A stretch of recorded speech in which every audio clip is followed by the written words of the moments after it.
Hey folks, welcome to our house here in southern Arizona. I'd like to take a minute or a few minutes and explain why we went with the Airspool solar AC unit. This is our house here. It's about a 2,500 square foot brick home. It was built with 8-inch wide bricks probably 75 years ago. Not thermally efficient in any way, shape, or form. We have put in blow-in insulation in the ceiling. New roofing a little while ago, but other than that, it's pretty much original. Really weak R value.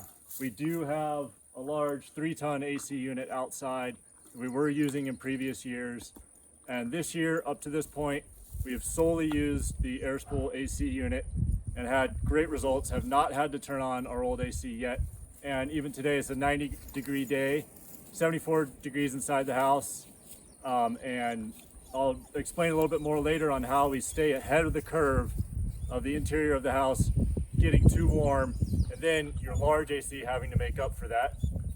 Excuse the dogs, they're part of the house here. But we'll show you here, this is the array that we put up. There's 8 450 watt bifacial panels there. Only 3 of those are connected in series for the AC unit. So again, only less than half of those panels run the 1-ton AC unit from Airspool. So one thing I think would be worth touching on before we go inside to look at the unit is how simple they've really made this for DIY installers.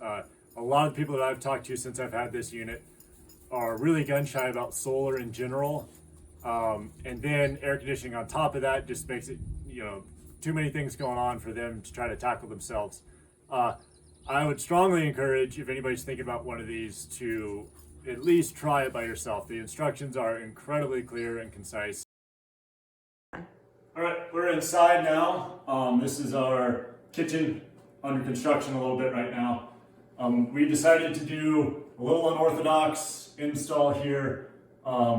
We needed at least 5 inches of clearance above the top, according to Airspool. Every wall in this house where we could have put one, there is a window. So with the header going across there, we needed to actually lower our unit to get the top clearance for the intake. So did a real simple plywood board on the back here, dropped the whole unit down. Had to do a little bit of reconfiguring with the copper lines and hoses to punch them through the brick at the top, but it came out pretty well. I'm pretty happy with the way it looks. It's a little clunky, but for what it is, I'm pleased. Still undetermined on this drain line here.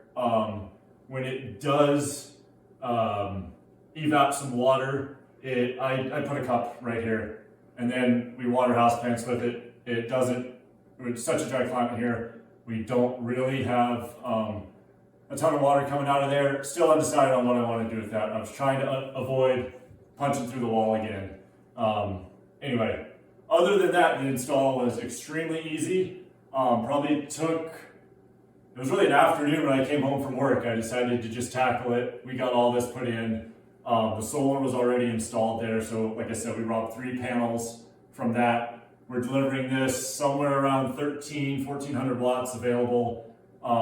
Max run, it usually only uses about 1 kilowatt to 1,200 watts at the most. So we have a little bit of overage there.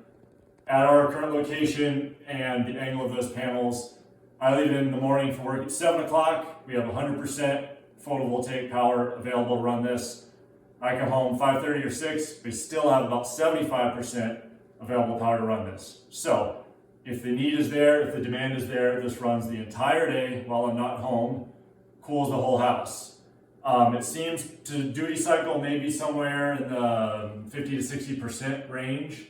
On these hot days, that might increase more. But the beauty of that is it can do it without having to draw any grid power. It's really amazing. I couldn't tell you how excited I was the first time it fired up and ran all day. And you can look at the app and just see how many hours and how many kilowatts of solar energy you've used, and 0 from the grid. So we do have this plugged in. It does run at night, sometimes when it's warmer, off the 110 volt AC power plug. I'll go outside in a second and show you how all that's wired in. Anyway, as far as functionality of it on the inside, it's got a remote with a ton of controls. I can tell you the only thing I do, set the temperature. Sometimes my wife will sit here and work at this table. She can turn it to turbo, or you can adjust the vent output to blow right down on you. That is nice if it's really hot outside. But other than that, extremely simple. Set the temperature, forget it, go to work. When you come home, your whole house, all of the furniture, the bedding, the sheets, the pillows, everything have not been soaking up warm air all day because you're trying to turn your AC down and then get that back at the end of the day. With this situation, it just trickles in a little bit of cool air all day and keeps the temperature low on all the internal thermal mass of your home, including the walls. That way you don't have to fight that when you come home at the end of the day and really use that power, when that power is also the most expensive when everybody else is trying to use it. All right, we're out here in our laundry room. This is the porch off the side of our house. We decided to put the condensing unit, the compressor, in this space here, so it's shaded from the sun and moisture outside. I know they're designed to be outside, but I figured this would be a little nicer environment for it, and it worked out well with the placement of the interior unit in our kitchen there. That was another reason we decided to put it there. Everybody always hangs out in the kitchen. That's where the stove's going. It's the hottest room in the house, especially in the summer. That was why we selected that wall in our house. The install here was extremely simple. All the connections, the communications cord, the power cord, the photovoltaic cord, and the refrigerant lines all come pre-packaged, ready to wire. Again, we had to do a little bit of finagling with ours to get the inside unit to mount as it was. I had to move the lines up to the top. No problem at all. I hammer drilled one hole here, ran everything out, and connected it right to the unit. The unit came pre-charged. Open up the lines, hook them up, open service valves. I did check the unit with the gauge afterward to make sure I didn't need to fill at all, but it was ready to go and ran as soon as we fired it up. This is also the on-off power switch for the photovoltaic that I bought from Airspool. Just thought it was cool that came with it, and it's a safety feature. If you're ever servicing this unit, you can turn that switch off, which is why we located it right there. All right, so another advantage that we found with this is extremely quiet. This is running 100% right now, cooling the inside of the house.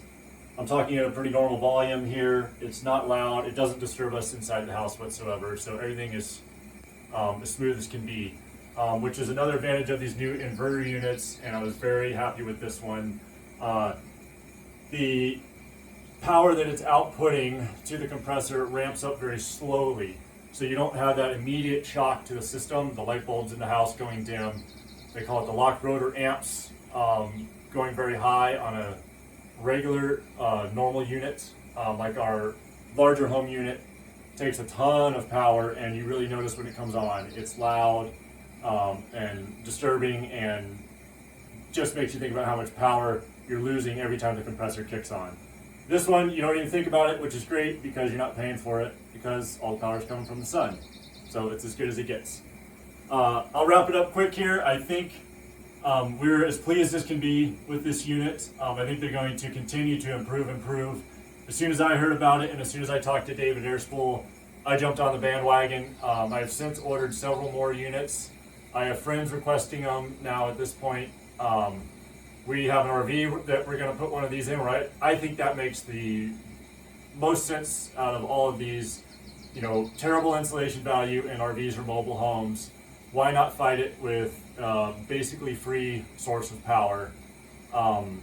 And I believe that this is the way of the future. Like I said, these are going to get better and better and better.